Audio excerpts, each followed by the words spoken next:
Hey guys, what's going on? Welcome back to Movement Monday. My name is Austin. We're going to get going today with a squat. One of my favorite movements, one of the most important movements for your legs.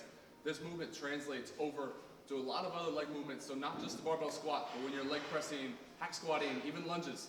This movement's important to get the basics down, and everything translates over. So we're going to get started on this movement, and we're going to start from the bottom up. All right, we're going to tackle the squat starting down at the feet, and then we're going to move up the body.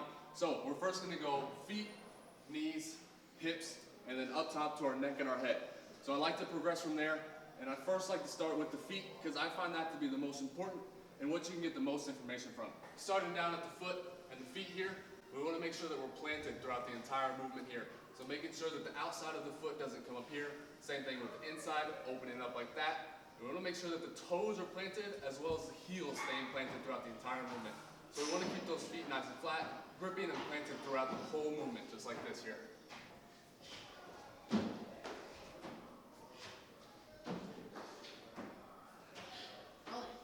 All right, moving on up the body.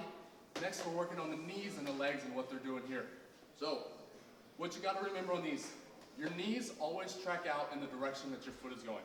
So if our normal squat stance is here, my knees are tracking out just right over my toes. They're always following that line. It keeps them moving in this nice smooth path that your knee wants to move in. So if we go really wide, our knees are still going to be pushing out over the toes here. And the same thing, if we're really narrow, knees still follow where our toes are here. What we want to avoid is these knees caving in like this.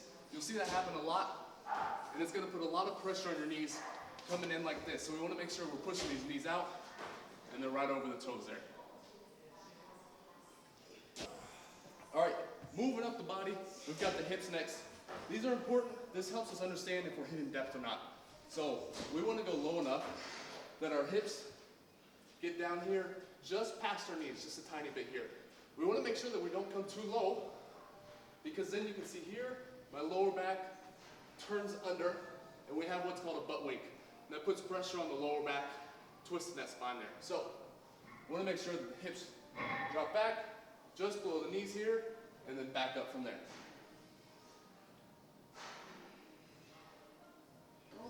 All right, last piece here, very important, something that I see a very common mistake, is where the eyes and the head is looking. So when we squat, a lot of beginners think that they have to look up towards the ceiling.